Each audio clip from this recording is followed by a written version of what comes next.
उधर शनियोट पर इंतहाई ऊंचे दर्जे का सैलाब, अतराफ के देहात ज़ेरे आब। शनियोट के मकाम पर पानी का बहाव 5,54,000 से जायद रिकॉर्ड किया गया। हेड खैदराबाद के मकाम पर ऊंचे दर्जे का सैलाब, पानी का बहाव 2,92,472 क्यूसिक से जायद रिकॉर्ड किया गया। हेड खानकी के मकाम पर पानी का बहाव 2,31,510 क्यूसिक। हेड त्रेमो पर ऊंचे दर्जे का सैलाब, पानी का बहाव 3,57,274 क्यूसिक रिकॉर्ड किया गया। उधर हेड मराला के मकाम पर पानी का बहाव 1,33,000 क्यूसिक रिकॉर्ड।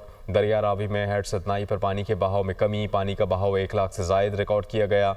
जसड़ पर दरमियाने जबकि शादरा के मकाम पर ऊंचे दर्जे का सैलाब है।